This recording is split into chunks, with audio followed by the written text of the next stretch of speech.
Bom dia a todos. Como vocês estão? Aqui estamos bem, graças a Deus. No mês passado, eu falei sobre a fundadora da Omoto e hoje gostaria de falar sobre o cofundador da Omoto, mestre Onisaburo Deguchi. A Omoto tem dois fundadores, Nao Deguchi e Onisaburo Deguchi. Ter dois fundadores é uma das características da Omoto, pois é muito raro em comparação com outras religiões. Nós japoneses chamamos a fundadora de Kaiso ou Kaiso-sama e o santo mestre de Seishi ou Seishi-sama. Pela possessão divina, tanto a fundadora quanto o cofundador foram ensinados e deixaram escritas importantes obras doutrinárias da Omoto. A fundadora explicou o plano divino para o futuro e o santo mestre a salvação terrestre. Na Omoto, dizemos que Kaiso-sama desempenhava o papel de pai e o Seishi-sama o papel de mãe. Sobre a fundadora ser mulher e desempenhar um papel masculino de pai, e o santo mestre ser homem e desempenhar um papel feminino de mãe, explicarei melhor em outro dia. O santo mestre nasceu em 1871. Foi batizado como Kisaburo Ueda. Ano que vem vai completar 150 anos de nascimento de Seishi-sama. Era o mais velho de seus 8 irmãos e seu pai era um agricultor pobre em cidade de Kamioka, província de Kyoto, Japão. Em 1867, isto é, 4 anos antes do Kisaburo nascer, houve um acontecimento muito importante na história do Japão, chamado de Restauração Meiji, encerrando o Shogun que começou por volta do século X. Nessa época, o Brasil se encontrava no final da Guerra do Paraguai. Quando Kisaburo tinha 7 anos de idade, ele ficou doente, por isso não conseguiu ir à escola e seu avô que o ensinou a ler e escrever até se recuperar da doença. Kisaburo tinha uma excelente memória e lia jornais que os adultos da vizinhança não conseguiram ler. E aos 12 anos, Kisaburo se tornou monitor escolar. Além disso, ele também era muito bom para encontrar água em poços e os moradores de sua vila chamavam de menino prodígio.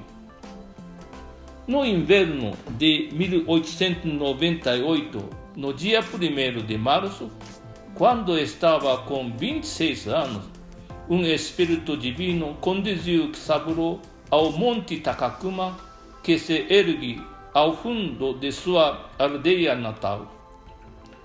E ali ele participou a Seishi durante uma semana. Durante uma semana, ele ficou sentado com o corpo reto, meditando dentro ou em cima de uma caverna de rocha, sem comer e nem beber, usando apenas uma roupa leve. Nesse período, o espírito de Kisaburo foi libertado de seu corpo, fazendo uma viagem para conhecer o mundo divino, o mundo intermediário e o mundo infernal, enquanto recebia de Deus diversas instruções e faculdades espirituais. Ao final, Kisaburo entendeu a sua importante missão de salvador do mundo. Em 1899, guiado por Deus, Kisaburo visitou a fundadora Nao Deguchi em Ayabe. Em seguida, ele se tornou omotano e começou a divulgar o plano divino junto com a fundadora.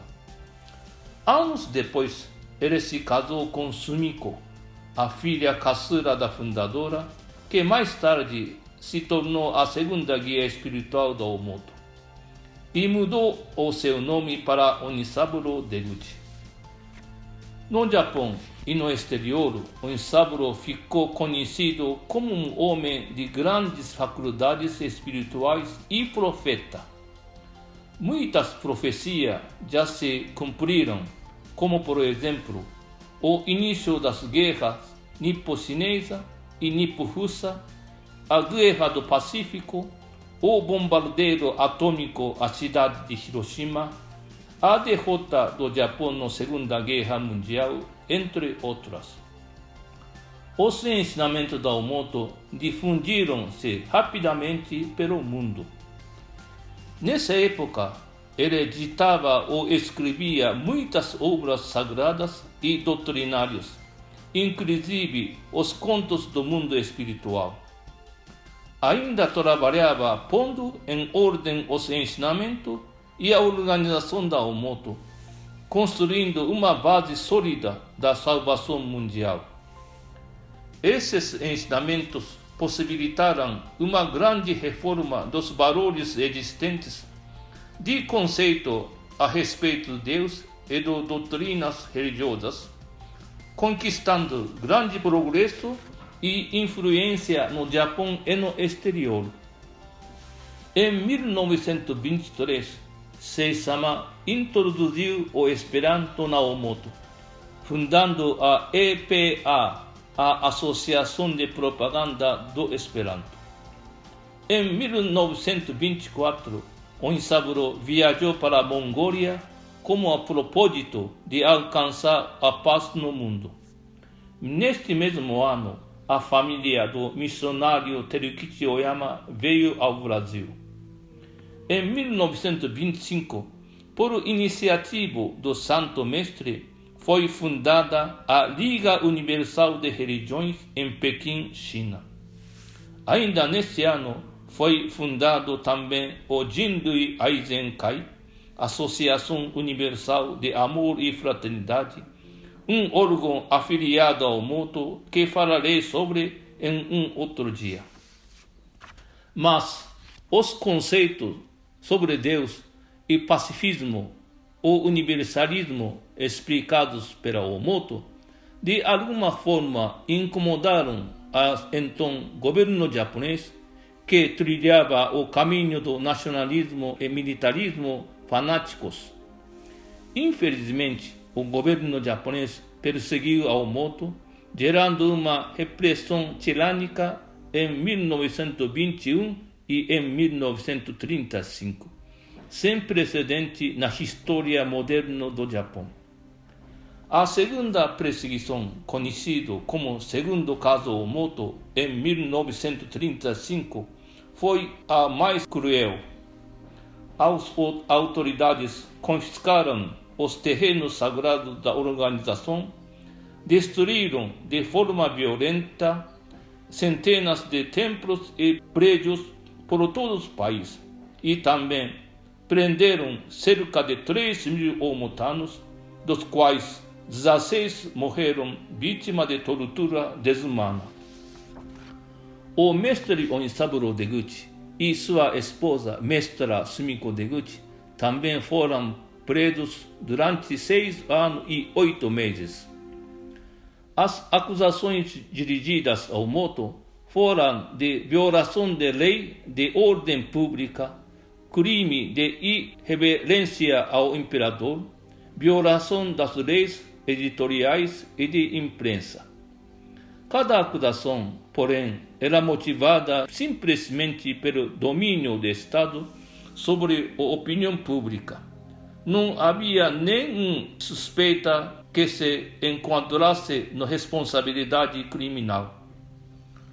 Como a prisão de casal Deguchi e dos dirigentes omotanos, a Omoto foi a única organização do Japão que não apoiou a Segunda Guerra Mundial. Como o término da Segunda Guerra Mundial, o segundo caso Omoto também foi solucionado. a Omoto foi inocentada de todas as acusações e o governo japonês foi obrigado a indenizar Omoto. Mas a Santo Mestre não aceitou a indenização, já que o valor seria retirado dos impostos dos japoneses.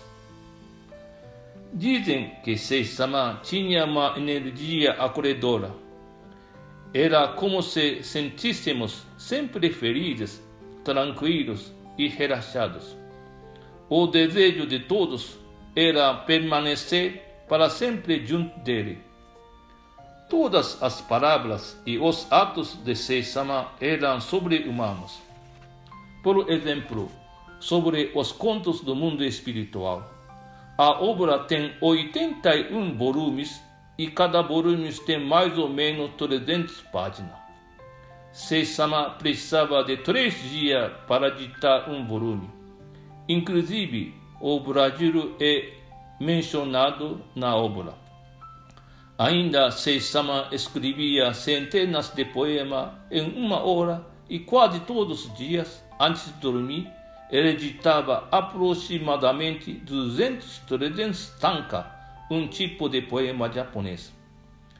Ele também é conhecido mundialmente como um artista que deixou obras incríveis, incluindo a produção de Yowan, as tigelas brilhantes, chegando a produzir 3.000 peças em um ano. Durante toda a sua vida, Sei-sama divulgou claramente a doutrina de salvação de todos os seres humanos e demais seres, com fundamento no amor divino, independente de etnia, religião e fronteiras. Seguindo a ideia do Bankyo Dokon, isto é, todas as religiões têm a mesma raiz. Ele se empenhou na colaboração com as diversas igrejas do mundo e foi o pioneiro da atual ação interreligiosa. Sei-sama se esforçou na construção de um mundo espiritual e religioso unificados, seguindo a ideia de fraternidade universal da humanidade. Portanto, o Santo Mestre criou uma das principais fontes de todos o movimento omotano, a base para realizar o mundo de Miroku, o mundo divino na Terra, cheio de piedade e amor. Assim termino minhas palavras. Muito obrigado pela sua atenção. Koran Dankon, deslevido.